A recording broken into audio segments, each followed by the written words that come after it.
हाँ भाई, तो क्या ले रहे थे अपन बेटा? कल क्या टॉपिक ले लिया था अपन ने? करंट की बातें कर रहे थे, है ना? तो करंट जो होती है वो क्या लिखते हैं हम? I equals to D Q by D T, rate of flow of charge from any cross section, ठीक है, इज कॉल्ड एज करंट। मैंने बताया था हाथ लगा देंगे और उससे कितना चार्ज पर सेकंड में पास हो जाएगा, वही क्या होगा? करंट होगा। दुनिया में कहीं भी कभी भी आपको करंट निकालनी है, यही तरीका यूज करना है किसी भी सवाल में। तो I equals to D Q by D T, या delta Q by delta T भी लिख सकता हूँ मैं,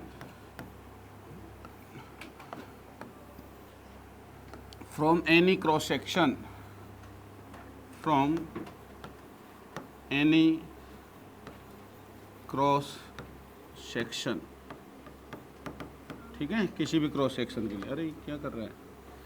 फ्रॉम एनी क्रॉस सेक्शन, किसी भी क्रॉस सेक्शन से हम ये लिख सकते हैं, ठीक है ना। अब हम लेते हैं माइक्रोस्कोपिक एनालिसिस।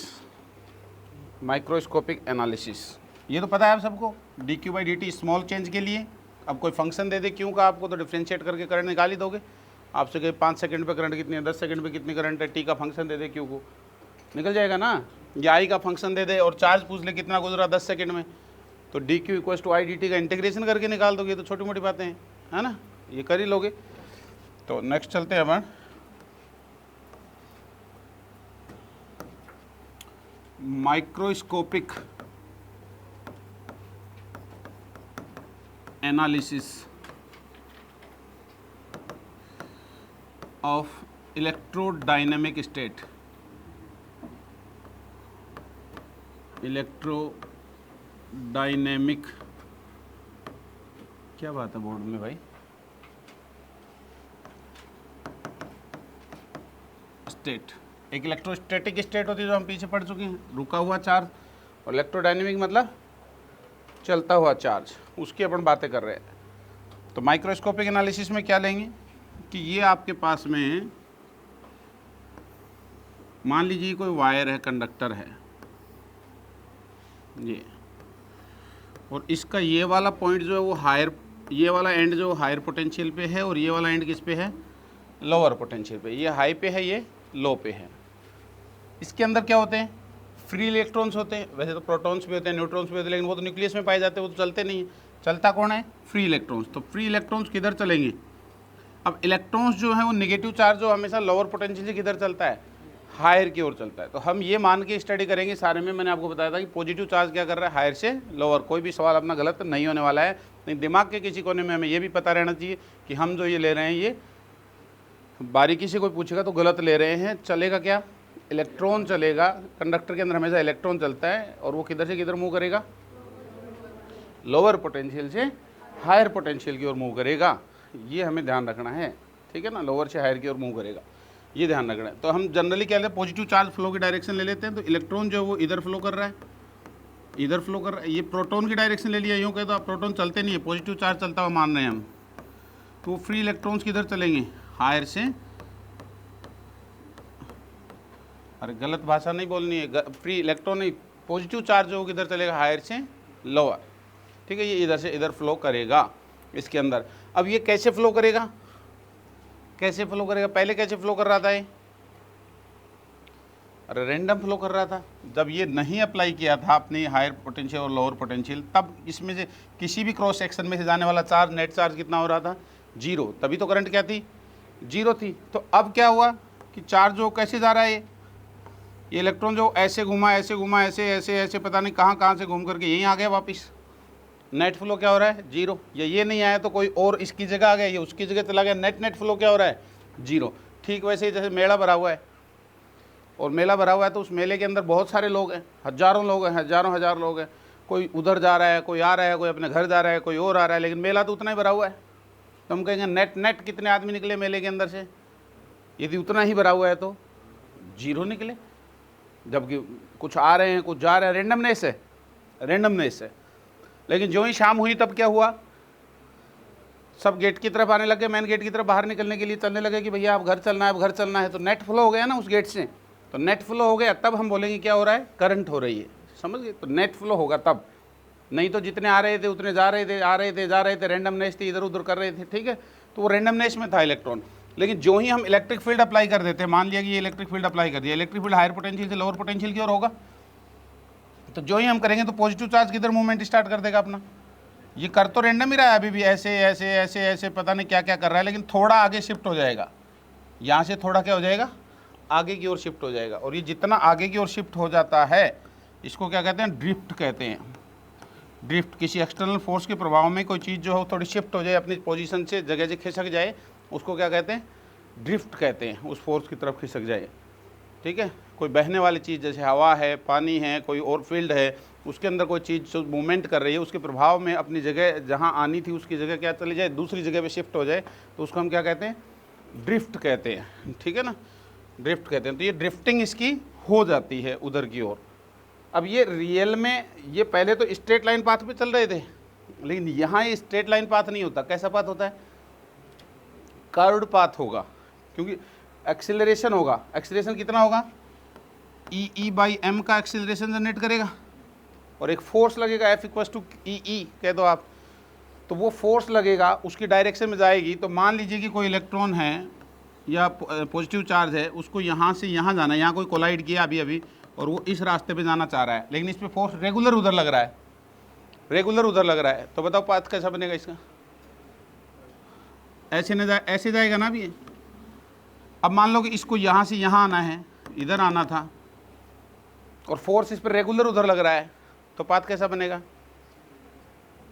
ऐसे ऊपर से यहाँ आएगा या नीचे से यहाँ जाएगा, नीचे से जाएगा, क्योंकि ऊपर से ये आप बनाओगे तो यूँ आकर के पास क्यों आने लग गया भाई, दूर जाना चाहिए ना।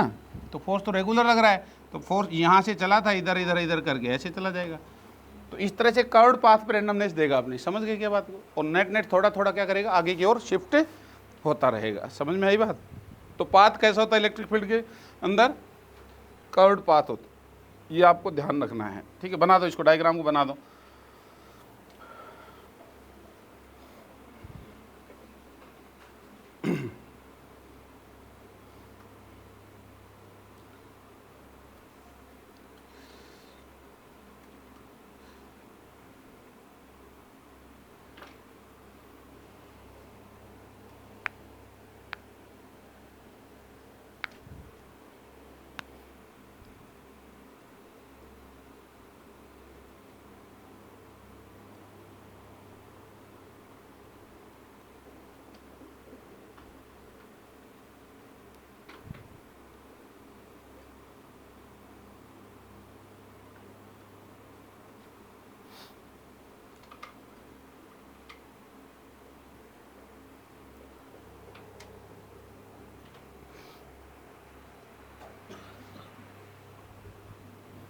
जल्दी जल्दी बना दो।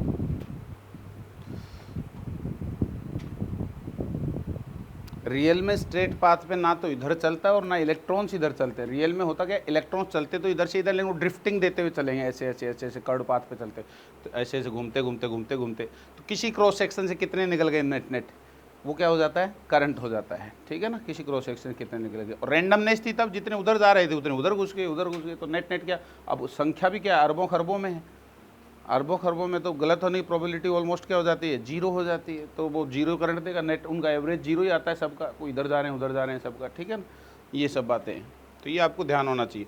अच्छा ये बता, करंट कितनी देर में इस्टेब्लिश हो जाता है। आपने कोई सर्किट बनाया, आपने कहा कि सर ये बैटरी है, ये स्विच है, और आपने कुछ ऐसा सर्किट बना रखा है, कुछ ऐसा सर्किट बना रखा है, कुछ रेजिस्टेंस लगा करके, कुछ यहाँ भी रेजिस्टेंस है। आपने कहा sir t equals to 0 time पे ये स्विच लगाया हमने, ये की लगा दी इसकी, t इक्वल्स टू 0 टाइम पे ऑन कर दिया, तो कितनी देर बाद करंट इस रेजिस्टेंस में पहुँचेगी, इस वाले रेजिस्टेंस में कितनी देर बाद पहुँचेगी करंट, ये जो कॉर्नर वाला है इसमें, बताइए। या उसने कहा कि 4 बल्ब लगा दिए, 1 बल्ब 2 बल्ब 3 5 बल्ब लगा दिए, 500, कौन सा बल्ब पहले चमकेगा, हैं, सारे साथ ही चमकेंगे, क्यों।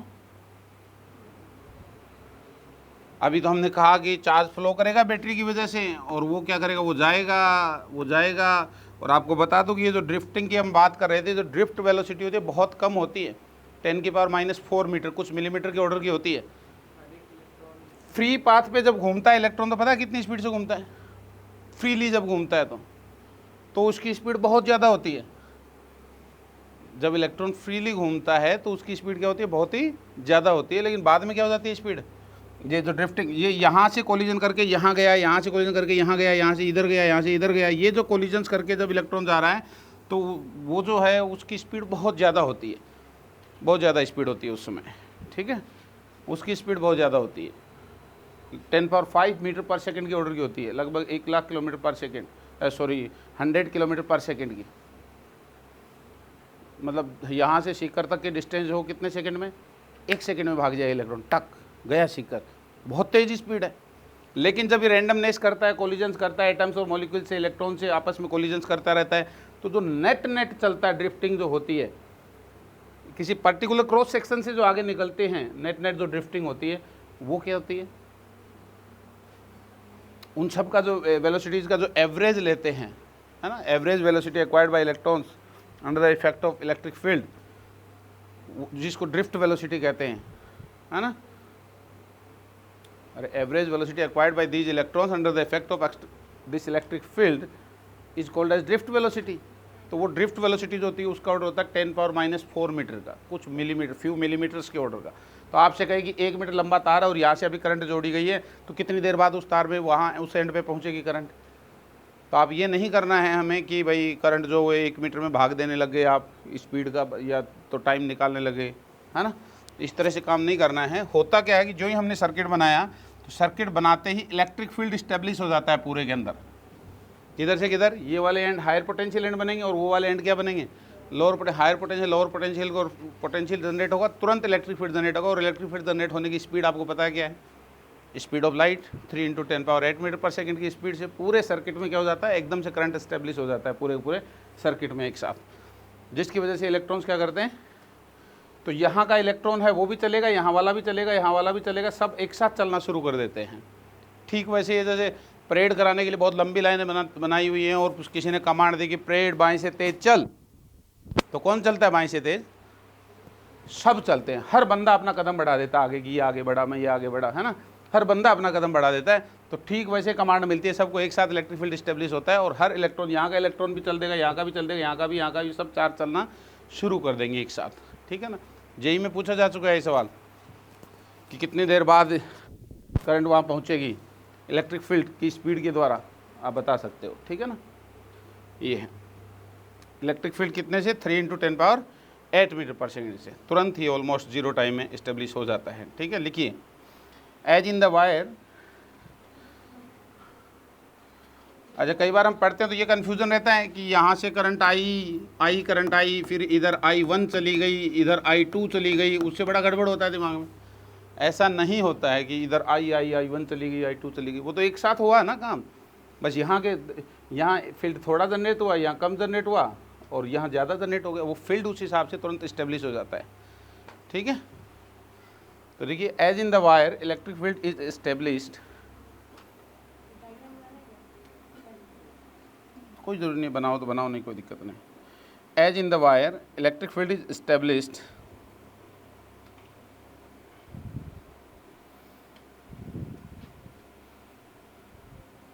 every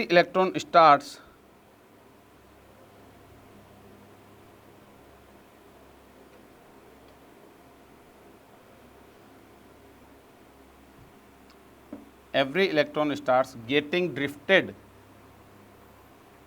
every electron starts getting drifted opposite to electric field,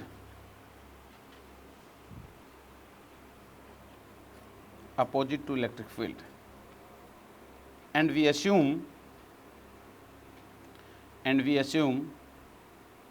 corresponding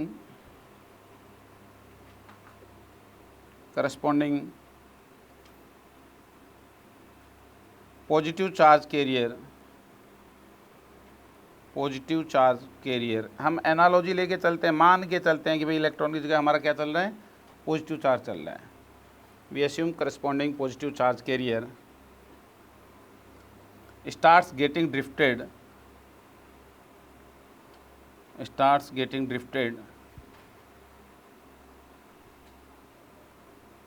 in the direction of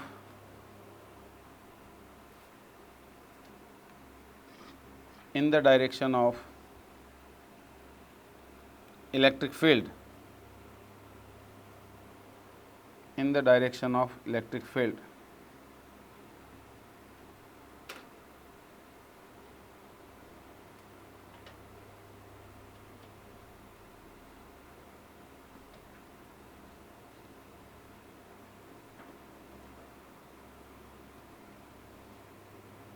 And the average speed of this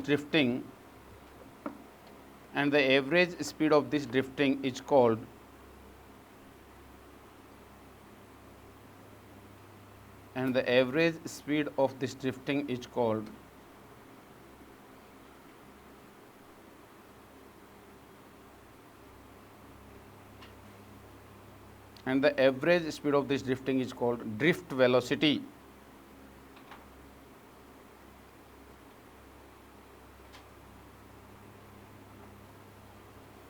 This drifting is called drift velocity. ठीक है, तो ड्रिफ्ट वेलोसिटी जो है किसके लिए डिफाइन की गई है? पॉजिटिव चार्ज के लिए डिफाइन की गई है ड्रिफ्ट वेलोसिटी की डायरेक्शन किधर लेंगे? वीडी वेक्टर की डायरेक्शन, वीडी वेक्टर की डायरेक्शन जो किधर की ओर होगी? ई वेक्टर की डायरेक्शन में होगी। दोनों की डायरेक्शन क्या होने वाली है? सेम होने वाली है, ये ध्यान रखोगे। जिधर वीडी वेक्टर की डायरेक्शन होगी उधर किसकी डायरेक्शन होगी? इलेक्ट्रिक फील्ड की भी डायरेक्शन होगी। ड्रिफ्ट वेलोसिटी पॉजिटिव चार्ज के लिए ही डिफाइन की गई है। समझ गए बात को? अच्छा ये बताइए कि ये चार्ज, ये इलेक्ट्रॉन या पॉजिटिव चार्ज या जो भी कुछ ले रहे हो वो इधर चल रहा था, ये यहाँ आया, ये चलते चलते इधर क्यों घूम गया बे? ये चलते चलते ऐसे करके ऐसे क्यों घूम गया? कि करंट हायर से लोअर चलती है तो करंट में दिमाग है क्या? इसमें, इस इलेक्ट्रॉन में दिमाग है क्या बे? हालांकि आजकल इलेक्ट्रॉन के दिमाग को भी खोज रहे हैं लोग। आगे एक एक्सपेरिमेंट अपन पढ़ेंगे सेकंड फिजिक्स में, यंग डबल स्लिट एक्सपेरिमेंट। उसको जब करते हैं उस पर इलेक्ट्रॉन की बीम की बौछार कराई जाती है तो इलेक्ट्रॉन जो वेव की तरह बिहेवियर करता है और स्क्रीन पे वेव का पैटर्न दिखाता है सारा का सारा। ठीक है ना, वेव ऑप्टिक्स में पढ़ लिया ना अपन ने, देख लिया ना वो। हाँ, तो वेव ऑप्टिक्स में YDSC जो करते हैं, इलेक्ट्रॉन बीम को डालते हैं तो इलेक्ट्रॉन वेव की तरह ट्रीट करते हैं और वो सारा पैटर्न वैसा का वैसा ही दिखाता है। लेकिन उस यंग डबल स्लिट में S1 और S2 जो स्लिट्स है उनके पास में क्या लगा दिए? यदि डिटेक्टर लगा दिया जाए, उनको देखने वाला माइक्रोस्कोप लगा दिया जाए तो इलेक्ट्रॉन अपना बिहेवियर बदल देता है स्क्रीन पे, फिर वो पार्टिकल वाला बिहेवियर देता है। तो इलेक्ट्रॉन भी इंटेलिजेंट है अभी मॉडर्न फिजिक्स में। ठीक है, वो अलग बात है। तो ये इलेक्ट्रॉन जो अभी तो हम ये मान के चल रहे हैं निर्जीव चीज़ है, इतनी इंटेलिजेंट नहीं कि अपने आप से कुछ सोच सके, सोच थोड़ी सकता है। इसको तो जिधर धक्का लगेगा उधर ही तो जाएगा। तो यहाँ से इधर तो जा रहा है, इधर क्यों मुड़ गया? सोचने वाली बात है ना भाई। आपने कहा कि फील्ड है सर इधर, ठीक है मान लिया फील्ड है, उसकी वजह से गया, तो फिर इधर था ना फील्ड, तो यहाँ जाके रुक जाना चाहिए था, उधर क्यों हुआ? आप कहोगे सर इधर भी फील्ड है, इधर क्यों हुआ? पहली बात तो फील्ड, अरे बैटरी ने तो इधर दिया था ना फील्ड, उधर क्यों हो गया फील्ड? और उधर भी हो गया तो गोलाई पे घूमा कैसे? सोचने वाली बात है ना, सोचते नहीं है लोग। तो इसका मतलब यहाँ पे क्या हुआ है? कहीं ना कहीं चार्ज एक्युमुलेट हुआ है, चार्ज पहले से इकट्ठा हुआ है। आप किताबों में पढ़ोगे तो वो क्या कहेंगे कि जितनी करंट आएगी उतनी करंट जाएगी, जितना चार्ज आएगा उतना चार्ज जाएगा। कंजर्वेशन ऑफ चार्ज को फॉलो करता है। ये सब बातें ये इस्टेब्लिश होने के बाद की हैं, पहले की नहीं है। ठीक है ना, यहाँ को चार्ज का क्या होता है? एक्युमुलेशन होता है कॉर्नर्स पे। ठीक वैसे ही जैसे कोई मंदिर में दर्शन करने के लिए लोग बाग जा रहे हैं, इन कुछ लोग आए पहले सुबह सुबह दरवाज़ा खुला मंदिर का, तो आए और अलग अलग जगह पे खड़े हो गए। एक यहाँ खड़ा हो गया, एक इस मोड़ पे खड़ा हो गया, एक उस मोड़ पे खड़े हो गए। और फिर जो भीड़ आ रही है उसको कह रहे हैं कि भैया चलो इधर चलो, फिर वो अगला कह रहा है राइट मुड़ो, फिर अगला कह रहा है उधर जाओ। वो डायरेक्शन देने के पहले से कुछ लोग खड़े हैं, उसके बाद क्या हो रहा है? जितनी भीड़ आ रही है वो जा रही है, भीड़ आ रही है वो जा रही है, लेकिन कुछ लोग पहले से रास्ते पे खड़े हैं। अरे स्कूल के एनुअल फंक्शन में चीफ गेस्ट आता है तो कुछ बच्चों को खड़ा कर दिया जाता है ना, वो रास्ता बताने के लिए, वो लगा के रिबन विबन अच्छे बच्चों को पकड़ कर खड़ा कर दिया जाता है रास्ते में कि यहाँ सर प्लीज़ इधर से बताने के लिए। तो वो जो पहले से खड़े हैं वो क्या हो गया? एक्युमुलेशन हो गया है चार्जेज का, पहले से चार्ज वहाँ इकट्ठे हैं। वो क्या करते हैं? अपना इलेक्ट्रिक फील्ड इस्टेब्लिश करते हैं। उसकी वजह से क्या होता है? ये इस तरह से चेंज होता है। यदि आपने इस वायर को बदल दिया, आपने घुमा के ऐसे कर दिया इस वायर को, तो जो ऐसे था 90 डिग्री उसको घुमा के ऐसे कर दिया तो एक्मुलेशन फिर बदल गया चार्जेस का, और ये काम बड़ा तेज़ी से होता है, ठीक है, जिसकी वजह से इलेक्ट्रिक फील्ड इसके अंदर इस्टेब्लिश होता है। तो ये चीज़ें आप ध्यान रखें, लिखिए, एक नोट डाल के लिखिए। At turnings of wire, at turnings of wire, at turnings of wire,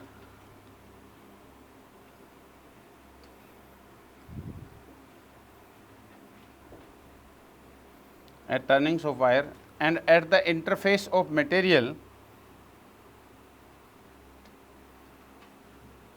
and at the interface of material change,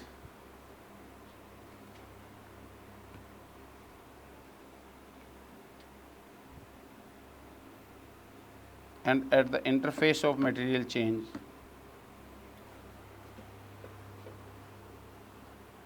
material change हो रहा है, कॉपर से कनेक्ट कर दिया आगे एल्यूमिनियम को, तो वो जो जॉइंट जहाँ बन रहा है वहाँ भी चार्जेस का क्या होगा, कुछ एक्मुलेशन होगा, ठीक है ना, चार्जेस एक्मोडेट हो जाएंगे वहाँ पे।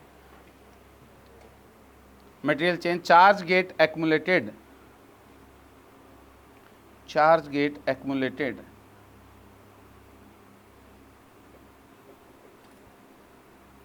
to make a consistent flow of, to make a consistent flow of further electrons, to make a consistent flow of further electrons.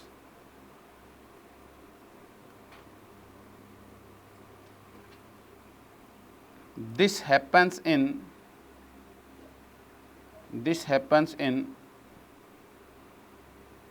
microseconds. ये सब कुछ कितनी देर में होता है घटित, कुछ माइक्रो सेकेंड्स में ही घटित होता है। This happens in micro seconds, और हमें ये घटित होने के बाद का ही पढ़ना है, पहले का नहीं पढ़ना है, ठीक है, हमें इसके बाद का ही पढ़ना है। ये है,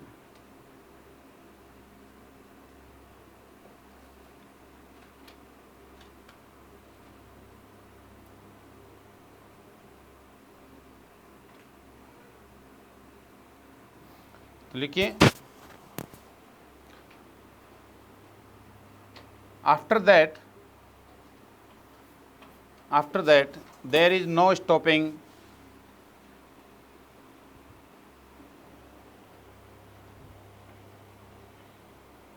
after that there is no stopping, there is no accumulation of electrons, there is no accumulation of electron,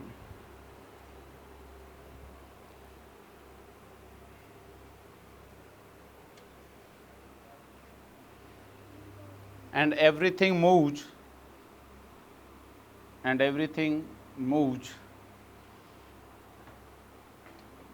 consistently.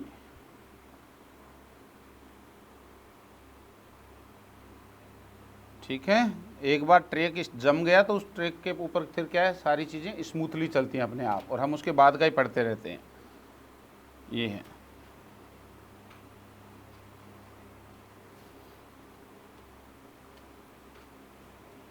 तो अब हम निकालने की कोशिश करते हैं कितनी करंट फ्लो करेगी, क्या ड्रिफ्ट वेलोसिटी का रिलेशन है। तो मान लीजिए कि ये वायर है हमारे पास में, ये कोई वायर है, इसका क्रॉस सेक्शन ए है और इसकी लेंथ जो है वो एल है। इस वायर की लेंथ कितनी है, एल है, और आपने इधर लगाया हायर पोटेंशियल और इधर लगाया लोअर पोटेंशियल, तो चार्ज किधर फ्लो करना स्टार्ट कर देगा, higher to lower, positive charge higher potential से लोअर पोटेंशियल की ओर चलना स्टार्ट कर देगा। ये जा रहा है, ये जा रहा है। 12th बोर्ड में करके आओगे तो ऐसे करके आओगे, 0 नंबर मिलेगा, इलेक्ट्रॉन उल्टे करके आने हैं, ठीक है, वहाँ ये ध्यान रखना है। समझ रहे हो बात को, कहीं कह दो कि आपने कराया था ऐसा। अब ये इधर जा रहे हैं, अब ये बताइए कि करंट निकालनी है इस वायर के अंदर कि कितनी करंट फ्लो करेगी। तो करंट निकालने के लिए क्या तरीका बताया, हाथ लगाएंगे आगे, यहाँ हमने क्या किया, अपना हाथ लगाया, तो हाथ लगाया तो उससे पर सेकंड में, पर यूनिट टाइम में जितना चार्ज फ्लो कर जाएगा वही क्या होगा, करंट होगा, वही करंट होने वाला है। तो वही करंट होने वाला है। तो ये बताइए कि ये किस स्पीड से चल रहे होंगे, ये ड्रिफ्ट वेलोसिटी से चल रहे होंगे, वीडी से, एवरेज वेलोसिटी से। अरे आगे की तरफ तो एवरेज से बढ़ रहे होंगे ना, तो वो रैंडम पाथ ना दिखा करके हम ऐसा पाथ दिखाते हैं फिर पढ़ने के लिए, ठीक है। तो ड्रिफ्ट वेलोसिटी वीडी से क्या कर रहे हैं, आगे की ओर बढ़ रहे हैं वीडी से। अब वीडी से आगे जा रहे हैं तो कितना टाइम लेंगे यहाँ से यहाँ तक जाने में, यहाँ का लास्ट इलेक्ट्रॉन जो होगा, यहाँ जो इलेक्ट्रॉन बैठा होगा वो यहाँ तक पहुँचने में कितना टाइम लेने वाला है, एल अपॉन वी डी। अरे एल डिस्टेंस है, वी डी स्पीड से जा रहा है, तो टाइम कितना लेगा, एल अपॉन वी डी। क्या L upon V D time में ये सारे इलेक्ट्रॉन इस हाथ से निकल जाएंगे, या जो भी चार्ज होगा यहाँ इसके अंदर वो फ्री इलेक्ट्रॉन जो भी इधर चल रहे हैं वो सारे के सारे निकल जाएंगे। अरे बोलो, सारे के सारे निकल जाएंगे, क्योंकि लास्ट वाला निकल गया, ये तो पहले ही निकल जाएंगे। ये लास्ट वाले को यहाँ से यहाँ पहुँचने में कितना टाइम लगने वाला है, एल बाई वी डी। तो L by V D time में इसके अंदर जितना भी चार्ज होगा फ्री इलेक्ट्रॉन्स का, वो सारा का सारा क्या निकल जाएगा, इस हाथ से निकल जाएगा, ठीक है। तो हमने अज्यूम किया, हमने माना कि let charge on free electrons, charge छोड़िए, नंबर ऑफ फ्री इलेक्ट्रॉन ले लीजिए, let number of free electrons in per unit volume is n। Per unit volume में कितने हैं इलेक्ट्रॉन्स, n है। अब ये n निकालें कैसे, ये n निकालने की कहानी बड़ी इंटरेस्टिंग है। n कैसे निकालेंगे, कितने फ्री इलेक्ट्रॉन्स हैं, तो आपसे क्वेश्चन करवाएगा यहाँ n निकालने के लिए, n देगा नहीं सीधा सीधा, आपसे पूछेगा, वो कहेगा कि इसका मास जो है वो, वायर का मास जो है वो इतने ग्राम है या इतने केजी है, जो भी कुछ बोलेगा, और आपको क्या करना है उसमें, और फिर बोलेगा कि हर एटम जो एक फ्री इलेक्ट्रॉन प्रोवाइड करवा रहा है, हर एटम एक फ्री इलेक्ट्रॉन प्रोवाइड करवा रहा है, तो आपको क्या निकालना पड़ेगा, नंबर ऑफ एटम्स निकालना पड़ेगा। नंबर ऑफ एटम्स निकालने के लिए क्या करना पड़ेगा, नंबर ऑफ मोल्स निकालना पड़ेगा। अरे निकालना पड़ेगा ना, नंबर ऑफ मोल्स निकालना पड़ेगा, अवोगाद्रो नंबर पे जाना पड़ेगा आपको। मोल कॉन्सेप्ट है, जैसे आपसे कहे कि एक पानी का ग्लास है और उसमें 200 ग्राम पानी है, या 180 ग्राम पानी ले लो, कुछ भी ले लो, 120 ग्राम पानी है, 120 ग्राम पानी है। 120 ग्राम पानी के अंदर कितने मॉलिक्यूल्स हैं, वाटर मॉलिक्यूल्स हैं, बताइए। तो एक वाटर मॉलिक्यूल का वेट कितना होता है, 18 होता है ना, H2O। 18 ग्राम, 18 को ग्राम में रिप्रेजेंट कर दे तो वो क्या हो गया, 1 मोल हो गया ना। अरे मॉलिक्यूलर वेट को ग्राम में लगा दे तो 1 मोल हो जाता है, और 1 मोल का मतलब अवोगाद्रो नंबर के बराबर उसके अंदर एटम्स हो गए, 6.02 इंटू 10 पावर 23, इतने एटम्स हो गए उसके अंदर, ठीक है। तो आपसे ये कहे कि 120 ग्राम पानी में कितने हैं, तो 18 ग्राम में कितना मोल हो गया, 1 मोल हो गया। तो 120 ग्राम में कितना हो गया, हैं, कुछ वो ले लो फिगर, वैसे ले लो इसको डायरेक्ट, 240 ग्राम कर लीजिए। अब बताइए कितना हो गया, कितने मोल हो गए,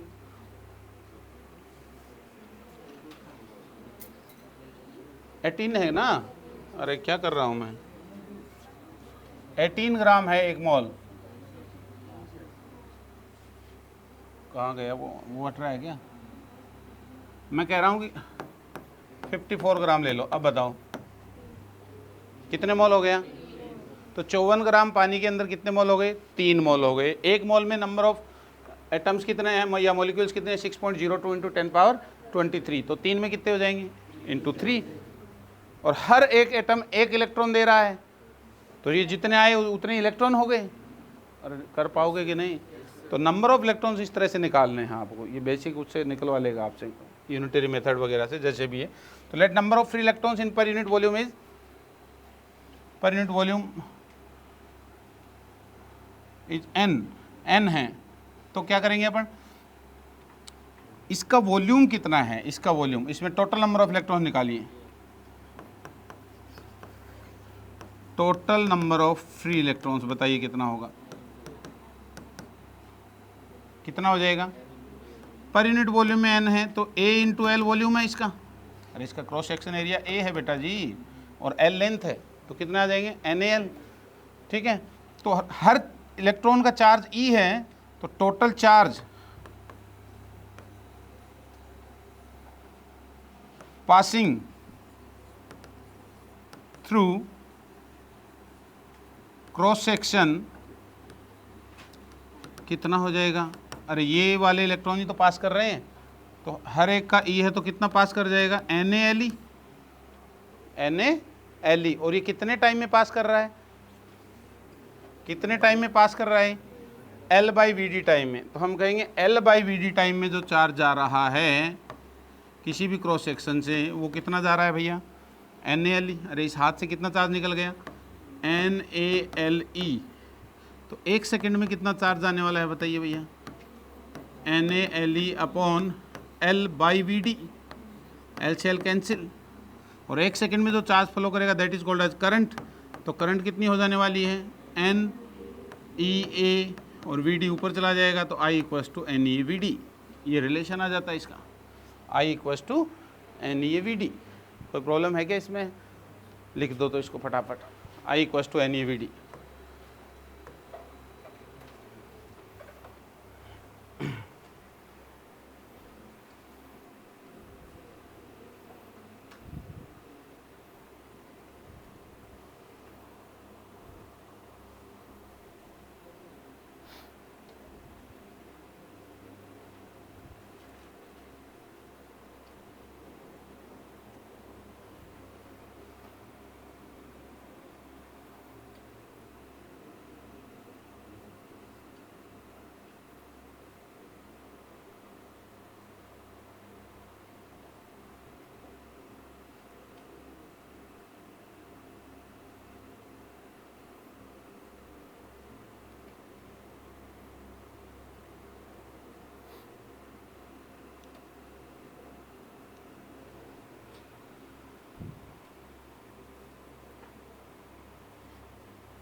समझ में आ गई ना बात सबकी, क्या है।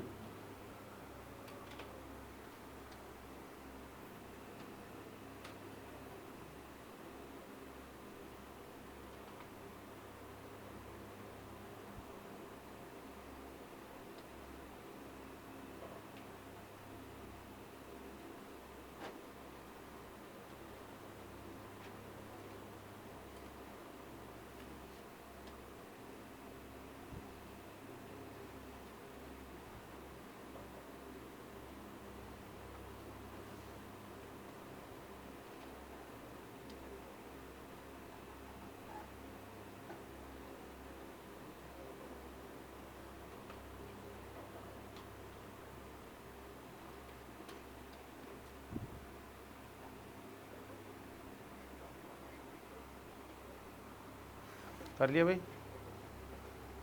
समझ में आ गई बात। आपको उलझाएगा किस में, वो यहाँ क्वेश्चन बनाएगा तो एन में उलझाने की कोशिश करेगा, क्योंकि बाकी तो सिंपल बातें हैं सारी की सारी, ठीक है ना। एन कैलकुलेट करवाएगा आपसे, ठीक है, उसका एटॉमिक मास दे देगा आपको, कहेगा आयरन का एटॉमिक मास इतना है, उसमें इतने ग्राम का वायर है, हर आयरन एटम जो हो 2 इलेक्ट्रॉन प्रोवाइड करवा रहा है, फ्री इलेक्ट्रॉन, तो आपको total number of free electrons कितना, और उसमें भी डायरेक्ट मास ना दे करके वो आपको दे देगा डेंसिटी दे देगा। तो वॉल्यूम से क्या करना पड़ेगा, डेंसिटी को आपको मल्टीप्लाई करना पड़ेगा वॉल्यूम निकाल करके, A × L से, समझ गए। तो इस तरह के क्वेश्चंस कर करके वो इसको बनाएगा। तो ये जो हमारे पास रिलेशन आ गया है I = NeVd, I = NeAVd, इसको याद रखना है, इम्पोर्टेंट रिलेशन है। अब एरिया वेक्टर क्वांटिटी है, VD vector quantity, current scalar है, तो इसको कैसे लिख सकते हैं, I equals to N E V D dot A dot V D लिख दो, चाहे कोई दिक्कत है क्या, नहीं है ना, ये कह सकते हैं N E V D dot A. तो इस बात से हमें क्या पता चल रहा है, वी डी डॉट ए को क्या लिखा हुआ है हमारा, ए वी डी, इसका मतलब कोस थीटा कितना है, 0 है। इसका मतलब जिधर वी डी की डायरेक्शन, जिधर चार्ज आ रहा है उसके परपेंडिकुलर वाला एरिया है, अरे ये वाला एरिया होगा, और चार्ज इसके भीतर से ऐसे निकल रहा होगा, ड्रिफ्ट वेलोसिटी वी डी इधर होगी और एरिया वेक्टर भी इधर, तभी तो होगा जब ये परपेंडिकुलर होगा प्लेन, और तभी तो ए डॉट वी डी का वैल्यू क्या आने वाला है, ए वी डी आने वाला है, समझ गए। तो एरिया जो हो क्या लेना है, परपेंडिकुलर एरिया लेना है वी डी के फ्लो के, ठीक है ना, क्रॉस सेक्शन का एरिया। और ये वाली जो क्वांटिटी इसको क्या बोल देंगे हम, यूनिट देख के बताइए, इसको क्या बोल सकते हैं हम, यूनिट देख के बताइए।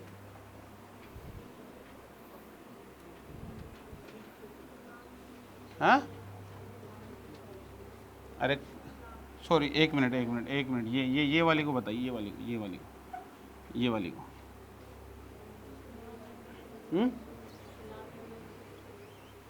नाम क्या बोलेंगे, यूनिट क्या है इसकी, एनईवीडी की। गुलाम क्या करने आ गया, कहाँ से ढूंढ रहे हो आप, इसके लगा लिए क्या फिर आपने यूनिट एन के, अरे एनईवीडी का यूनिट नहीं बता पा रहे हो इस फॉर्मूले को देख के, एम्पियर पर मीटर स्क्वायर नहीं बन रहा, ज़्यादा घुस के मत सोचा करो, मोटा भी सोचा करो कभी कभी। क्या एम्पियर पर मीटर स्क्वायर नहीं बन रहा, और एम्पियर पर मीटर स्क्वायर किसकी यूनिट होती है, एम्पियर पर मीटर स्क्वायर किसकी यूनिट होती है, एम्पियर क्या है, करंट, और मीटर स्क्वायर क्या है, area, current per unit area. ओ बहुत बड़ी बात बता दी आपने, तो रिसर्च कर दी पूरी की पूरी, इतना जल्दी बता दिया आपने कि ये करंट डेंसिटी होता है, हैं, तालियां बजानी चाहिए। क्या कर रहे हो बेटा ऐसे, हैं, तो करंट डेंसिटी तो है आई अपॉन ए। अब तुम्हें ऐसे लगाऊं क्या एलकेजी की तरह से कि आई अपॉन ए बराबर एन ई वी डी, और I upon A is called J, J equals to N E V D, क्या बकवास कर रहे हो यार, फालतू सोच नहीं सकते। ठीक है, तो लिख दो N E V D is called as current density, N E V D is called current density, and it is a vector quantity, and it is a vector quantity.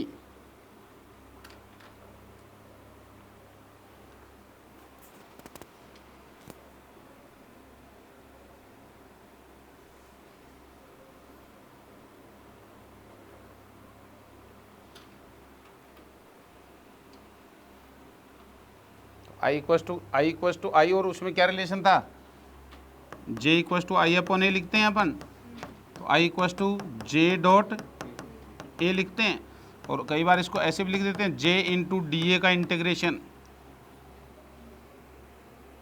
अरे ये फ्लक्स जैसा कुछ हो गया ना, ई डी ए जैसा, E D A जैसा हो गया जे डी ए, ठीक है, तो लिख दीजिए इसको भी। और इसको क्या कहते हैं, फ्लक्स ऑफ करंट डेंसिटी, ऐसा कुछ वर्ड आ जाए क्वेश्चन में पूछ ले कि calculate flux of current density, तो करंट डेंसिटी का फ्लक्स ये होगा जे डी ए का इंटीग्रेशन, ठीक है ना, flux of current density, flux of current density.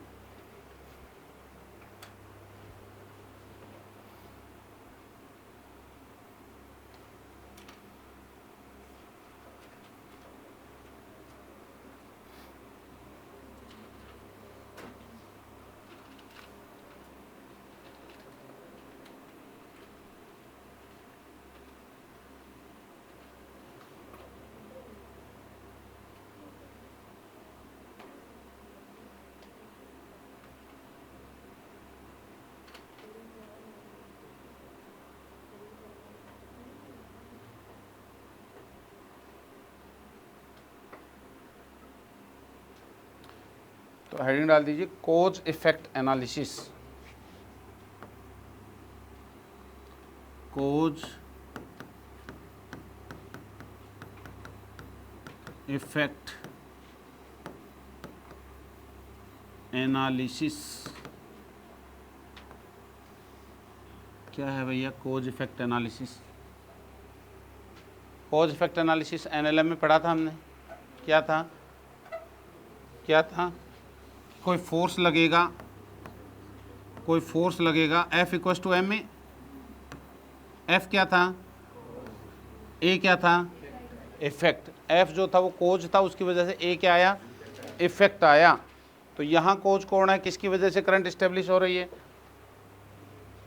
अरे यहाँ इस यहाँ अपन बात करें तो किसकी वजह से करंट इस्टेब्लिश हो रही है, इलेक्ट्रिक फील्ड कोज है, वायर के अंदर इलेक्ट्रिक फील्ड इस्टेब्लिश हो रहा है और उसकी वजह से पैदा कौन हो रहा है, करंट डेंसिटी, वेक्टर क्वांटिटी है। तो E प्रोपोर्शनल टू क्या लिख देंगे हम, J लिख सकते हैं, ठीक है ना। तो लिखिए इन दिस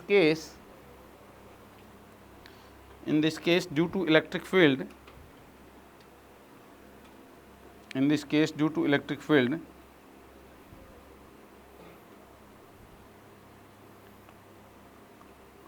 ब्रैकेट में लिखिए कोज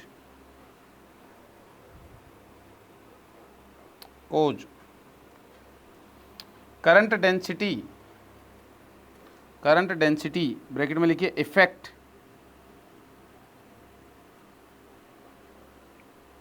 इज एस्टेब्लिश्ड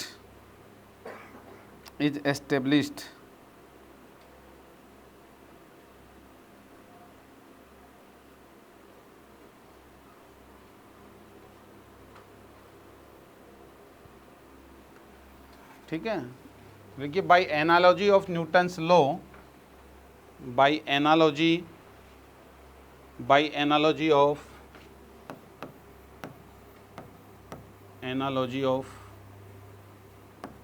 न्यूटन्स लॉ। क्या एनालॉजी, अरे न्यूटन बहुत पॉपुलर आदमी था, सब कुछ वहीं से कंपेयर किया जा रहा है दुनिया में अब तक भी, ठीक है।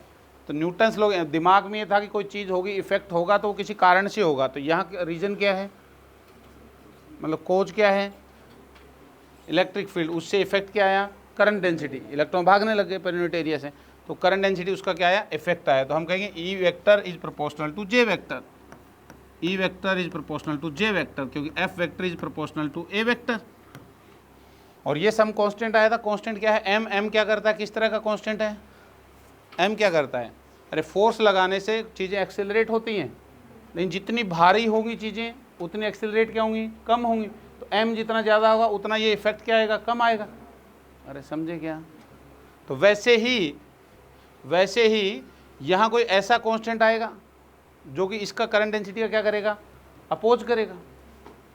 अरे समझे, यहाँ एक्सेलरेशन का अपोज कर रहा है ना ये मास, जितना ज़्यादा होगा उतना। तो यहाँ कुछ ऐसा कांस्टेंट आएगा वो जितना ज़्यादा होगा वो करंट डेंसिटी का क्या करेगा, अपोज करेगा। That is called as resistivity, उसका नाम क्या दे दिया गया, रेजिस्टिविटी। तो रो जे वेक्टर, इसको रेजिस्टिविटी, रेजिस्ट करता है, रुकावट डालेगा उसकी मार्ग में, तो इसलिए इसको नाम क्या दे दिया, रेजिस्टिविटी। तो E vector equal to rho into J vector, लिख दीजिए। Rho is called resistivity, rho is called resistivity, rho को रेजिस्टिविटी कहते हैं।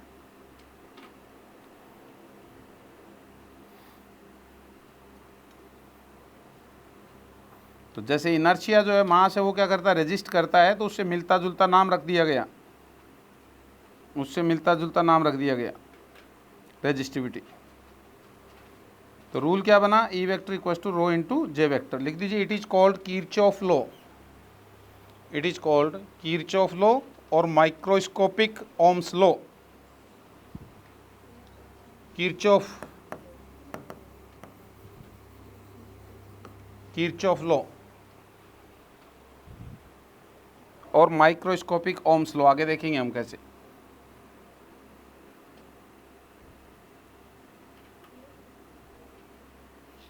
रो क्या है भाई, रो किस पे डिपेंड करता है, ये रो रेजिस्टिविटी जो है वो दो चीज़ों पे डिपेंड करता है। वैसे तो 10th क्लास में पढ़ के आप आए हो।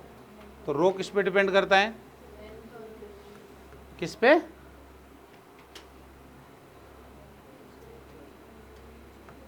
एक तो टेम्परेचर पे डिपेंड करता है। अरे टेम्परेचर पे डिपेंड करता है, टेम्परेचर आप बढ़ा दोगे वायर का तो रेंडमनेस बढ़ जाएगी, धक्का मुक्की बढ़ जाएगी, तो उनका आगे बढ़ना क्या हो जाएगा, मुश्किल हो जाएगा, नंबर ऑफ कोलिजन्स बढ़ जाती हैं। तो हम कहेंगे रेजिस्टेंस क्या हो जाता है, बढ़ जाता है, तो रेजिस्टिविटी बढ़ जाती है। अरे समझे क्या। तो रेजिस्टिविटी बढ़ जाती है। और दूसरा क्या था, मटेरियल, अरे मटेरियल पे तो डिपेंड करेगा ही, कौन कितना कंडक्टिंग मटेरियल, कितने फ्री इलेक्ट्रॉन्स उसके अंदर हैं, उस हिसाब से तो डिपेंड करेगा ही, ठीक है। तो मटेरियल की प्रॉपर्टी होता है रो, और टेम्परेचर पे भी डिपेंड करता है। एज टेम्परेचर इंक्रीजेज रो इंक्रीजेज। ये मत सोच रहे हैं टेम्परेचर बढ़ गया तो इलेक्ट्रॉन भागने लग गए तो तेज निकल जाएंगे, मेले में भगदड़ मचेगी तो तेज नहीं निकलेंगे लोग, भीड़ भिड़ा के वहीं गिरते रहेंगे, भाग नहीं पाएगा कोई भी। अरे समझे क्या, बहुत ज़्यादा भीड़ है ना, नंबर ऑफ कोलिजन्स बढ़ जाएंगी।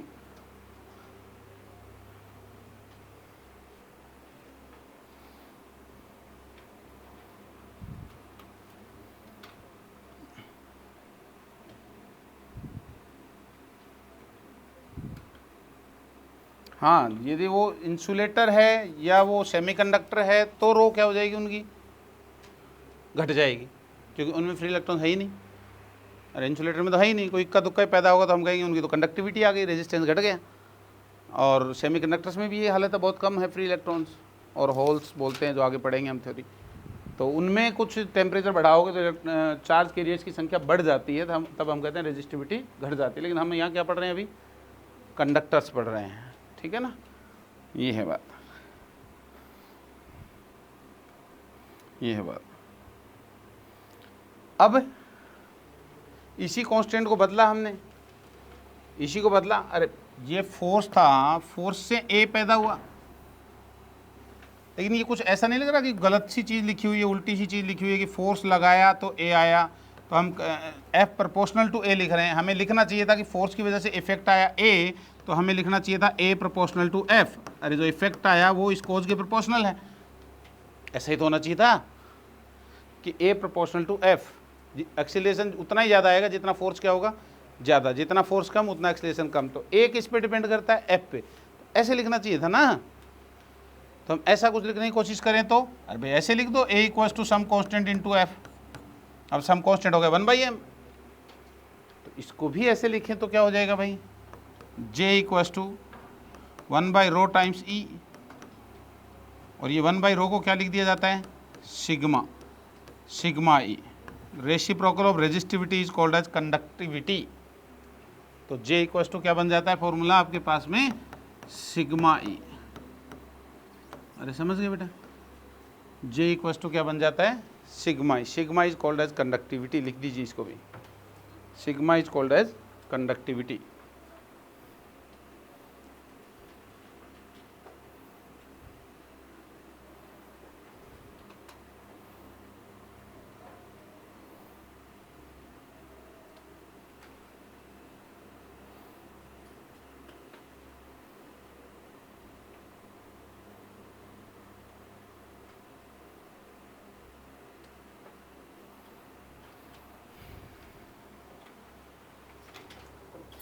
अब अभी तक जो बातें पढ़ाई हैं वो आप सारी भी भूल जाओ आज के लेक्चर की। तो अब जो बता रहा हूँ वो 2 लाइन याद रख लेना, ठीक है। अब जो बता रहा हूँ वो 2 लाइनें आपको याद रख लेनी हैं। क्या क्या लाइनें हैं वो, पहली line I equals to NeAVD, ये करंट का रिलेशन है, और इसकी वैल्यू वायर में हर जगह क्या होने वाली है, एक समान होने वाली है, सेम होने वाली है। एक तो ये बात याद रख लेनी है। क्या लिखा कि आई की वैल्यू, करंट की वैल्यू और ड्रिफ्ट वेलोसिटी में क्या रिलेशन है, आई इक्वल्स टू NeAVD। और करंट तो भाई सेम ही होगी ना। अरे किसी वायर में जितना करंट इधर से एंटर किया उतना उधर से निकला, तो हर जगह करंट देखोगे तो क्या होने वाली है, सेम ही तो चार्ज फ्लो कर रहा है पर यूनिट टाइम में। इधर से जितना एंटर होगा तभी तो निकलेगा आगे। अरे समझे क्या। और दूसरी बात क्या है, J equals to I upon A, या J इक्वल्स टू फॉर्मूला क्या है, सिग्मा ई, अभी अभी देखा हमने। या J इक्वल्स टू बोलो NeVD। अरे यही तो था, बस दैट्स इट, इतना याद रख लीजिए, बाकी सारा भूल जाओ तो भी कोई दिक्कत है नहीं है। इनसे सारे सवाल सॉल्व हो जाएंगे, माइक्रोस्कोपिक एनालिसिस के सारे सवाल।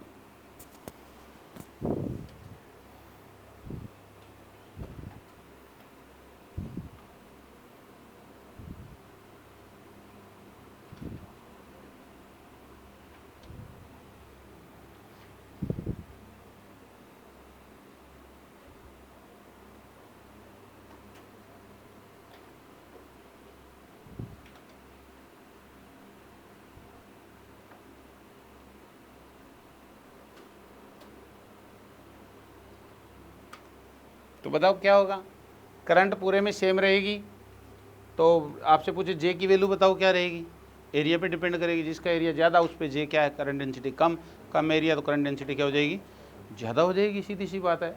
इलेक्ट्रिक फील्ड के बारे में बताओ, जैसा जे वैसा ई, अरे सिग्मा तो उस गिवन मटेरियल के लिए गिवन टेम्परेचर पे कांस्टेंट हो जाएगा ना, क्योंकि रो का रेसिप्रोकली तो है, तो रो जिस पे डिपेंड करता है उसी पे सिग्मा डिपेंड करता है, उल्टा हो जाएगा, बस टेम्परेचर बढ़ाने पे सिग्मा हम कहेंगे क्या हो गया, घट गया, रेजिस्टिविटी बढ़ रही थी तो ये घट गया, ठीक है, मटेरियल पे डिपेंड करेगा।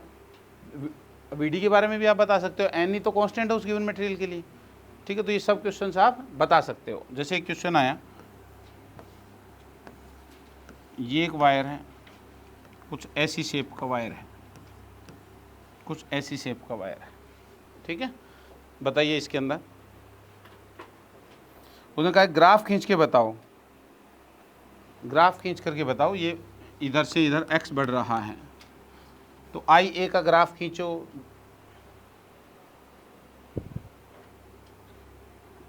उसने कहा ग्राफ खींचो भैया, आई और एक्स में खींचो, ई और एक्स में खींचो, इसमें खींचो, जे और एक्स में खींचो, और वी डी और एक्स में खींचो, इनमें ग्राफ खींच के बताओ कैसा ग्राफ आएगा,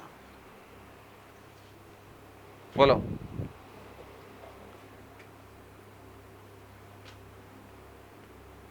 तो करंट देखिए, यहाँ से जितनी करंट, ये एंड ए है, ए से बी की ओर करंट फ्लो कर रही है, ये ज़रूरी है बताना, है ना, तो यहाँ से करंट एंटर करेगी, क्या वही करंट पूरे में से निकलेगी, तो करंट तो हर जगह क्या रहनी है, सेम रहनी है, तो करंट का ग्राफ कैसा जाएगा एक्स के साथ में, स्ट्रेट, अरे कांस्टेंट है। अब बताइए जे के बारे में बताइए क्या ख्याल है, जे यहाँ कम है, यहाँ एरिया बढ़ रहा है, तो जो जो एरिया बढ़ेगा तो जे क्या आएगा, कम, करंट तो फिक्स हो गई, तो क्या होगा, जैसे जैसे एरिया बढ़ेगा वैसे वैसे क्या आएगा, डाउन, और फिर क्या होगा, इंक्रीज, फिर एरिया कम हो रहा है तो वैसे वैसे जे बढ़ जाएगा। और यहाँ बताइए ई का भी वही आएगा क्या, अरे ई का भी वही आएगा, क्योंकि जे प्रोपोर्शनल टू ई है, दिख रहा है आपको। वीडी के बारे में क्या ख्याल है, वीडी का, एन ई तो बदल नहीं रहा, तो वो भी क्या हो जाएगा, वैसे ही आ जाएगा, घट करके बढ़ेगा, ठीक है ना। अब कैसे एग्जैक्ट शेप होगी वो भी हम निकाल लेंगे, देगा वैसे ग्राफ में। तो क्वेश्चन में इस तरह से क्वेश्चन पूछ सकता है आपसे कि क्या रिलेशन होगा, कौन बड़ा कौन छोटा होगा, E1 बड़ा होगा, E2 बड़ा होगा, VD1 बड़ा होगा, VD2 बड़ा होगा, VD3 बड़ा होगा, तीनों पॉइंट्स पे पूछ ले आपसे, ठीक है, कर पाओगे ऐसे, सिर्फ इन 2 लाइनों से कोई भी सवाल कर पाओगे।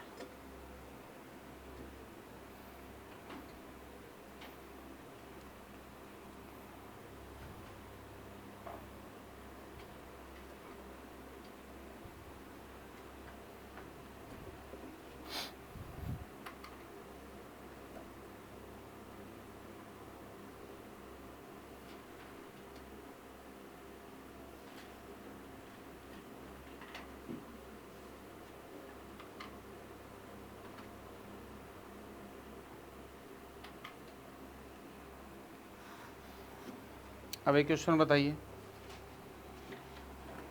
कि ये एक वायर है, ऐसे नहीं, यहाँ एक जॉइंट बनाया हुआ है, इसके आगे दूसरा वायर है ना, और एक लोहे का वायर है, एक कॉपर का वायर है, यहाँ से कुछ करंट आई फ्लो कर रही है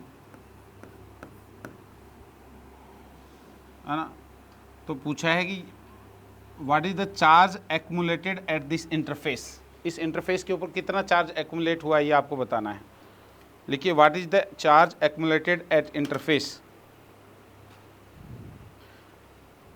what is the charge accumulated at interface. इसकी कंडक्टिविटी सिग्मा 1 दी हुई है, इसकी कंडक्टिविटी सिग्मा 2 दी हुई है, कॉपर की और आयरन की। तो what is charge accumulated at the interface, तो इंटरफेस पे कितना चार्ज एक्यूमुलेट हुआ, इस तरह का सवाल पूछा जा सकता है। अभी तक नहीं पूछा गया लेकिन पूछा जा सकता है, कितना चार्ज इस इंटरफेस पे एक्यूमुलेट हुआ है वो बताना है।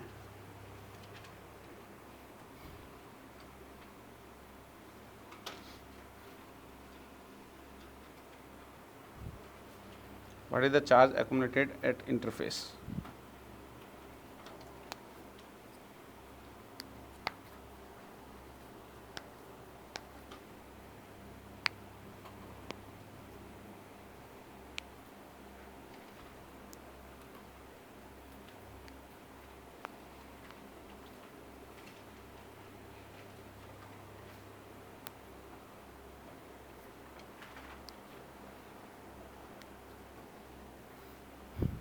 कैसे करोगे, क्या करोगे, चार्ज कितना एक्युमुलेट हुआ है, तो बताइए मेरे को क्या करें, चार्ज कैसे निकालें भाई, चार्ज कितना इकट्ठा हो गया यहाँ पे, तो इधर से इलेक्ट्रिक फील्ड निकाल सकता हूँ क्या, कितना इलेक्ट्रिक फील्ड होगा यहाँ, इस क्रॉस सेक्शन में कितना इलेक्ट्रिक फील्ड होगा, ई। अबे रिलेशन देखिए, यहाँ से इन दो लाइनों से काम होना है, ई कितना होगा, जे अपॉन सिग्मा, जे अपॉन सिग्मा, यहाँ जे अपॉन सिग्मा होगा, तो जे अपॉन सिग्मा 1, यहाँ इलेक्ट्रिक फील्ड कितना होगा, जे अपॉन सिग्मा 2, क्या जे सेम है, अरे जे होता है आई अपॉन ए, आई यहाँ भी वही है, यहाँ भी वही है, और क्रॉस सेक्शन एरिया भी वही है, सेम क्रॉस सेक्शन एरिया के वायर हैं दोनों, है कि नहीं, तो क्या यहाँ का इलेक्ट्रिक फील्ड ये है इधर की ओर, और यहाँ का इलेक्ट्रिक फील्ड भी इधर की ओर है, ये जे बाई सिग्मा 2। अब आपको इधर का इलेक्ट्रिक फील्ड पता है, इधर का इलेक्ट्रिक फील्ड पता है, तो आपको दिमाग में कुछ आ रहा होगा कि कैसे निकालें चार्ज एक्युमुलेटेड, कुछ आ रहा है, क्या करूँ, बताओ बताओ क्या करें, अरे बोलो क्या दिमाग में आ रहा है आपके कि यहाँ का चार्ज कैसे निकालूं, इधर का इलेक्ट्रिक फील्ड है, इधर का इलेक्ट्रिक फील्ड है, हाँ, अरे गाउसियन सरफेस अज्यूम कर लेंगे, गाउसियन सरफेस अज्यूम कर लेंगे। अब ये नहीं कि वो चैप्टर की बात यहाँ इस चैप्टर में कैसे लगा रहे हो सर, कत्ल हो जाएगा, ऐसे थोड़ी होता है, तो जो आप नॉलेज लिया वो अप्लाई कीजिए। यहाँ एक गाउसियन सरफेस अज्यूम की मैंने, अरे ये कर ली गाउसियन सरफेस, ये लो वाली, इस गाउसियन सरफेस के इधर से इलेक्ट्रिक कितना फ्लक्स एंटर कर रहा है, वो फाई इन होगा ना, कितना होगा वो, जे बाई सिग्मा 1 इंटू, अरे फाई इक्वस टू क्या होता है, ये इक्वस टू, सॉरी ये फाई इन हो गया, फाई आउट कितना है, फाई आउट पहले लिख लेता हूँ मैं, J upon sigma 2 into A, तो phi out minus phi in equals to Q by epsilon naught, अरे Q enclosed by epsilon naught, इस गाउसियन सरफेस के अंदर जो भी चार्ज यहाँ एक्युमुलेट हुआ है वो डिवाइडेड बाई एप्सिलॉन नॉट, बोलो सॉल्व कर दोगे तो आंसर आ जाएगा आपके पास, अरे आ जाएगा कि नहीं, समझ में आई बात,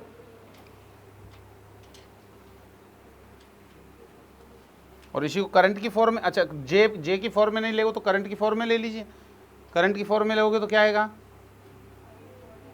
ई equals to I upon A sigma, और करंट की फॉर्म में, करंट दे रखा है ना हमें, तो करंट की फॉर्म में लेंगे तो क्या बनेगा, यहाँ इलेक्ट्रिक फील्ड कितना बनने वाला, करंट की फॉर्म में लेोगे तो ये अंदर एंटर होने वाला आई अपॉन ए सिग्मा 1, और यहाँ का कितना बनने वाला है, आई upon A sigma 2, area same है, करंट सेम है, तो नेट नेट कितना बनेगा,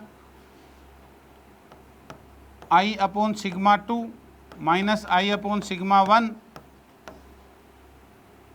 अरे ये क्या इलेक्ट्रिक फील्ड है ना, और इलेक्ट्रिक फील्ड को किससे मल्टीप्लाई कर दिया, एरिया से, तो ये फाई इन हो जाएगा, ये फाई आउट, तो I upon sigma 2 phi out, I upon sigma 1 phi in equals to Q enclosed by epsilon naught, तो आप क्यू एनक्लोज निकाल पाओगे आई और सिग्मा की फॉर्म में, समझ गए।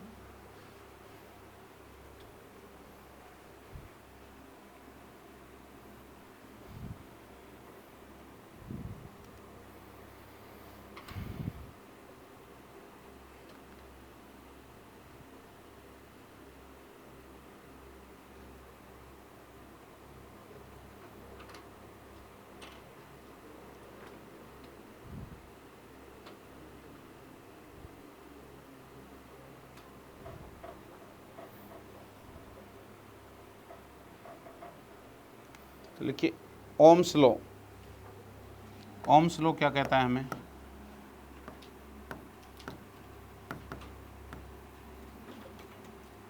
ओम्स लॉ, कोई स्ट्रेट कंडक्टर है आपके पास में, ये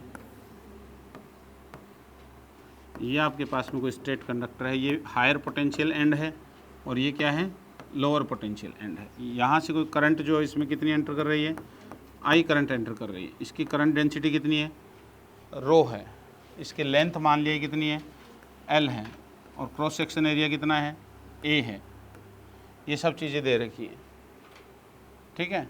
तो इसका माइक्रोस्कोपिक फॉर्म अभी बताया था मैंने क्या है ओम्स लॉ का, E equals to E equals to क्या लिखते हैं, rho J, cause equals to effect, है ना।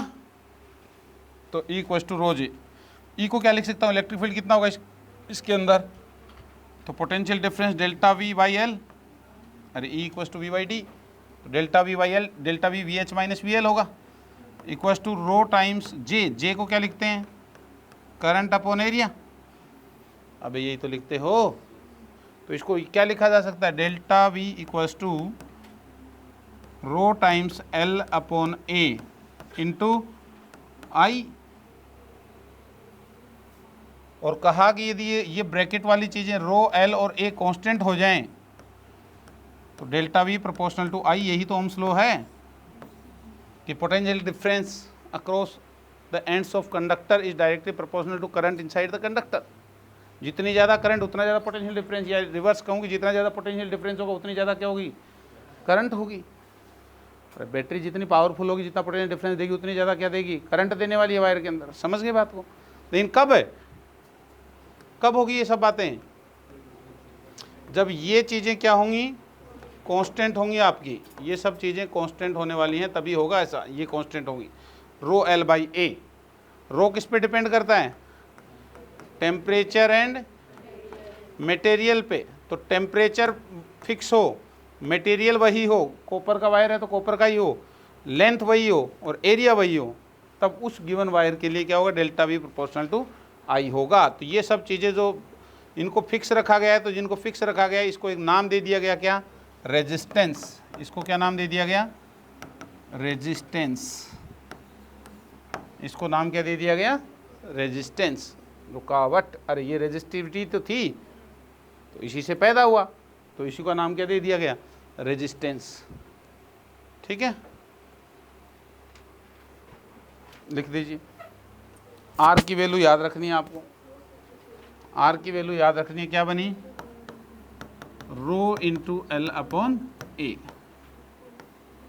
रेजिस्टेंस 4 चीज़ों पे डिपेंड करता है, 10th में पढ़े हो ना, वही 4 चीज़ें हैं, टेम्परेचर, क्रॉस सेक्शन, लेंथ और मटेरियल।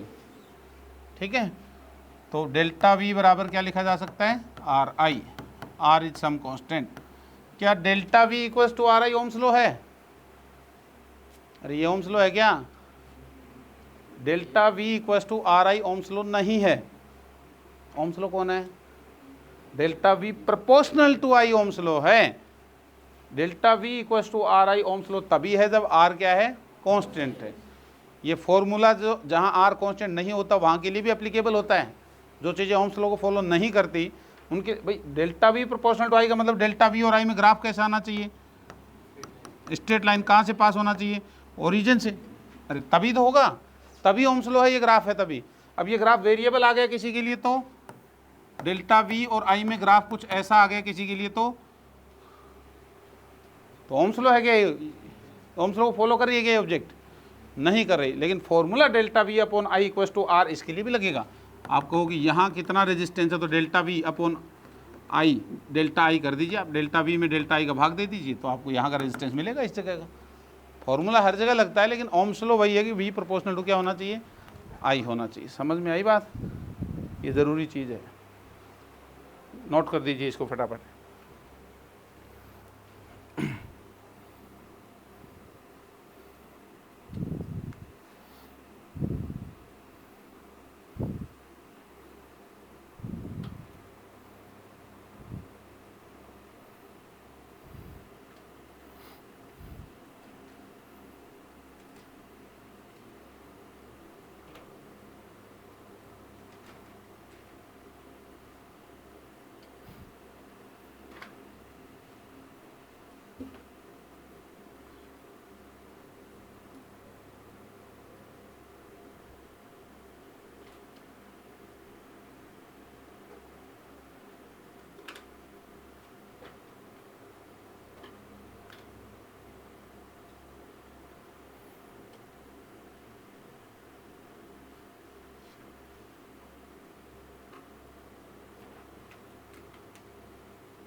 तो क्या समझ में आई बात? चले आगे। तो मेरे को ये बताइए कि जो फॉर्मूला है, अब इस पे मास्टरी कीजिए आप। रो इंटू एल अपॉन ए। अब फिक्स लेंथ है, फिक्स एरिया है, तो कोई दिक्कत ही नहीं है। फिक्स रेजिस्टिविटी बदल नहीं रही है चीज़ें, तो कोई प्रॉब्लम नहीं है। लेकिन बदलने लग जाएं चीज़ें, जैसे एक एग्जांपल से बताता हूँ, बदलने लग जाएं चीज़ें।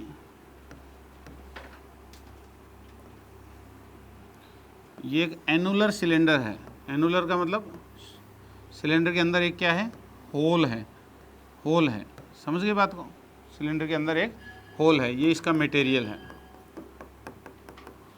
ठीक है। ये होल है बीच में, सिलेंडर के अंदर एक होल है।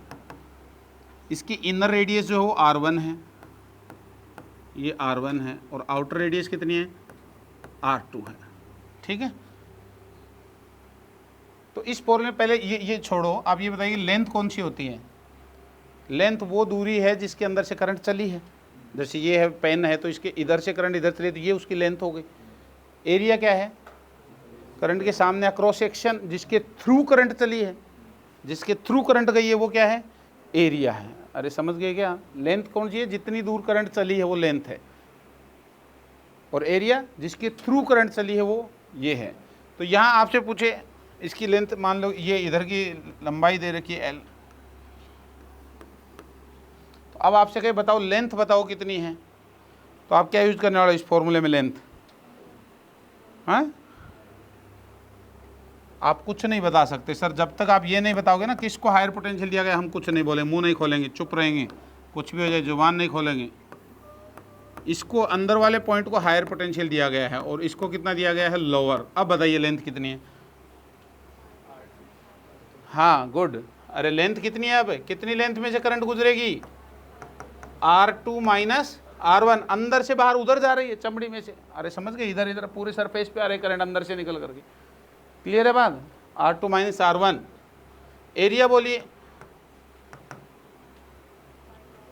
एरिया बोलिए फटाफट। एरिया कितना? यहाँ क्या एरिया लिखूं मैं?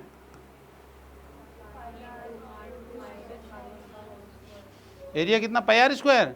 पगल आ गए हो क्या? क्रॉस सेक्शन जिसके थ्रू करंट जा रही है वो एरिया लेना है।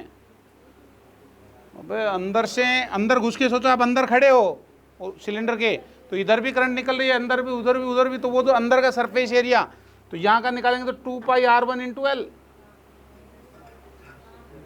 अरे 2 पाई R1 इंटू एल अंदर का हो गया, और बाहर वाले तक आते आते कितना हो गया एरिया? 2 पाई R2 इंटू एल। तो बदल रहा है एरिया तो सर। अरे एरिया तो बदल रहा है, कौन सा एरिया रखोगे? जब एरिया बदल रहा है तो क्या करेंगे? इंटीग्रेशन करेंगे। फॉर्मूले तो वही जोड़ बाकी गुणा भाग के होते हैं, बताया था मैंने। उसके अलावा जो फॉर्मूले बनते हैं वो इंटीग्रेशन बनेंगे। तो क्या करेंगे? तो एरिया हमें दूसरा लेना पड़ेगा। कैसे जाएं हम एरिया लेने के लिए? तो हमने कहा कि सर किसी जनरल डिस्टेंस पे जाएंगे, जैसे ये R1 था, इससे किसी जनरल डिस्टेंस पे गए, और हमने क्या मान लिया? एक dr थिकनेस का एक सिलेंडर एज्यूम कर लिया। अरे r दूरी पे गए, dr थिकनेस का क्या कर लिया? सिलेंडर एज्यूम कर लिया। ऐसा समझे क्या?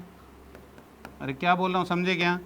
क्या इस dr थिकनेस के लिए एरिया क्या माना जा सकता है? सेम माना जा सकता है। बहुत छोटी है dr, तो एरिया कितना होगा? 2 पाई r इंटू डी ना, 2 पाई r इंटू एल। अरे एल है ना इधर की लंबाई, तो इसकी जो परत होगी चारों ओर की वो 2 पाई r इंटू एल। dr तो बहुत थोड़ा सा है, ठीक है। तो क्या लिख दूं? एरिया की जगह पे क्या लिखा जा सकता है? एरिया क्या लिखूं? लेंथ तो हमने लिख दी R2 माइनस R1। एरिया की जगह क्या लिखा जा सकता है? एरिया बोलिए।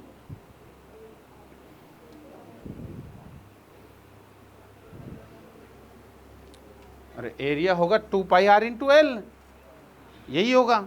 तो इस छोटे के लिए रेजिस्टेंस निकालना चाहूँ मैं, अब इसका पूरे का रेजिस्टेंस निकालना चाहूँ तो मैं क्या लिखूँ? R equals to rho, resistivity तो वही रहने वाली है इसकी भी, इस एलिमेंट की। अब इस एलिमेंट के लिए लिखूंगा ना मैं फॉर्मूला, तो रो इंटू एल। एल कितनी?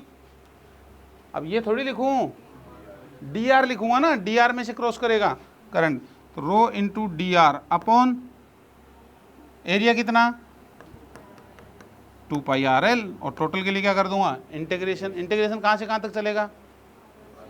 R1 से स्टार्ट होकर के R2 तक जाएगा। अरे जाएगा कि नहीं जाएगा? R1 से स्टार्ट होकर के R2 तक जाएगा। क्लियर है? इसी सवाल में ऐसे होता तो कि ये आपका सिलेंडर है, ये आपका सिलेंडर है,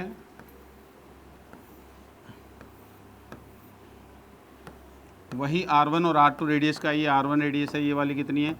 R2। इस बार इधर हायर पोटेंशियल दिया गया, इधर लोअर दिया गया। बताइए, ये लंबाई L है, तो क्या करोगे? बोलो, लेंथ कितनी हो जाएगी? लेंथ तो L हो जाएगी सर, सिंपल, जिसके थ्रू करंट जा रही है। एरिया कितना हो जाएगा? Area pi R2 square minus pi R1 square. अरे ये पूरा बाहर वाला एरिया में से अंदर वाला घड़ा उसी एरिया के थ्रू तो जाएगा, और रेजिस्टिविटी रो हो गई, तो इसमें कोई इंटीग्रेशन करने की जरूरत नहीं, हम सीधा लिख देंगे। अरे लिख दोगे, ये है स्फीयर आ जाए, स्फेरिकल शेप में आ जाए आपके पास में, स्फेरिकल शेप आ जाए आपके पास में, तो क्या करने वाले हो? ये एक स्फीयर है, ये दूसरा है, ये ठीक नहीं बना गया। ये यहाँ दे दिया हायर पोटेंशियल और यहाँ दे दिया लोअर पोटेंशियल, तो क्या करने वाले हो बताइए? ये होलो स्फीयर है, ऐसा होलो तो नहीं कहेंगे, ये कुछ थिकनेस वाला है, सेल है इस तरह की। तो क्या करेंगे बताओ? किधर से किधर चलेगा करंट? किधर जाएगी? हायर से लोअर। इसकी रेडियस है R1 और इसकी रेडियस कितनी है? R2। तो बताइए लेंथ कितनी होगी? हैं? R2 माइनस R1 होगी लेंथ। तो एरिया, एरिया क्या होगा? पंगा। अरे एरिया में तो पंगा है, एरिया पहले क्या है? ज़्यादा है, और फिर क्या हो रहा है? कम होता चला जा रहा है। तो हम क्या करेंगे? किसी जनरल जगह पे जाएंगे, किसी जनरल जगह पे जाएंगे और क्या करेंगे? dr थिकनेस का एरिया लेंगे। अरे यही तो करने वाले हो, dr थिकनेस ये ले लोगे। तो क्या करने वाले हो बताइए? इसकी रेडियस मान लिया कि r है और थिकनेस कितनी है? dr। तो फिर रेजिस्टेंस का फॉर्मूला लिखने चलोगे, उसमें क्या लिखोगे? r इक्वल्स टू रो, तो रो ही है। l कितनी है अब? dr होगी। फिर l कितनी है? dr होगी। l अपॉन a, एरिया कितना? एरिया कितना? एरिया होगा कितना? 4 पाई r स्क्वायर। अरे होगा ना। टोटल के लिए क्या कर देंगे? इंटीग्रेशन कर देंगे। कैसी भी शेप आए आपको ये चेंज करने आने चाहिए, ठीक है? कैसी भी शेप आए आपको ये चेंज करने आने चाहिए, ठीक है? मान लो ऐसे दे दिया आपको सवाल, ये शेप दे दी,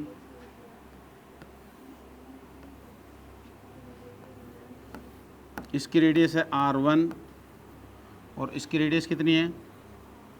R2, ठीक है? यहाँ से करंट इधर फ्लो करना स्टार्ट कर रही है, ये हायर पोटेंशियल पे दिया और इधर लोअर दिया हुआ है, ये दूरी दी हुई है L यहाँ तक की। अब बताइए इसका रेजिस्टेंस क्या होगा? तो आप कहोगे सर लेंथ तो ठीक है L है, लेकिन एरिया लगातार रूप से बढ़ रहा है, तो फॉर्मूला क्या लगाएंगे? R equals to rho into L। L की जगह क्या? अब पता नहीं, क्योंकि L तो L में ले लेता तो एरिया A नहीं है मेरे पास, तो मैं क्या करूँगा? एलिमेंट लेकर के किसी जनरल जगह पे जाऊँगा, यहाँ से x दूरी पे जाऊँगा और वहाँ क्या ले लूँगा? एक मैं सर्कुलर एरिया ले लूँगा। अरे समझ गए क्या? कितनी थिकनेस की है? dx की, और इसकी कुछ रेडियस भी ले लेता हूँ मैं, इसकी वो बाद में कैलकुलेट कर लेंगे ज़रूरत पड़ेगी तो, r रेडियस का। अरे समझे क्या? तो बताओ क्या लिखूँ इसके लिए? अब इस एलिमेंट के लिए लिखूँगा ना मैं रेजिस्टेंस, तो r इक्वल्स टू कितना? रो इंटू L कितना? dx। dx करंट जाएगी ना इसके थ्रू, dx थिकनेस में, rho into dx, rho into L upon a कितना? Pi r square.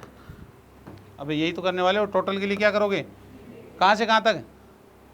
Limits dx पे लगने वाली हैं, 0 से लेकर L तक, 0 से लेकर L तक लिमिट्स लगेंगी। अब ये कैसे निकालें?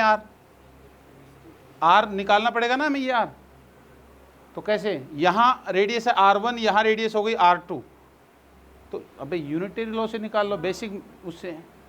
L दूरी में कितना चेंज हुआ, R2 माइनस R1, तो 1 मीटर में कितना चेंज होने वाला है, R2 minus R1 upon L, तो x मीटर दूरी पे कितना चेंज आ गया होगा, R2 minus R1 upon L into x. अरे आएगा कि नहीं, बोलो, इतना चेंज आ जाएगा, इतना चेंज आया होगा उसके अंदर, ठीक है। और तो ये तो चेंज है, तो है कितना यहाँ का, अरे है कितना यहाँ का, इतना तो चेंज आया है यहाँ से यहाँ तक चलने में। तो R1 पहले से भी तो था, अरे मेरी पॉकेट में 10 रुपए थे और 5 रुपए और बढ़ गए, तो 5 रुपए का चेंज आया, तो हो कितने गए, 15 हो गए ना, 10 तो पहले से थे। तो क्या लिखेंगे हम, R1 तो था, इतने का चेंज आया, तो हम क्या लिखने वाले हैं इसको, R को क्या लिखने वाले हैं, R equals to R1 plus क्या, R2 minus R1 upon L into x. ये यहाँ रख देंगे, इंटीग्रेट करेंगे, आंसर आएगा हमारे पास में। अरे समझ में आया किस तरह से एलिमेंट लेना है, किस तरह से रेजिस्टेंस निकालना है, किसी भी तरह की शेप दे दे कर पाओगे एलिमेंट लेकर के, ठीक है। तो आज अपन इतना ही लेंगे, थैंक यू।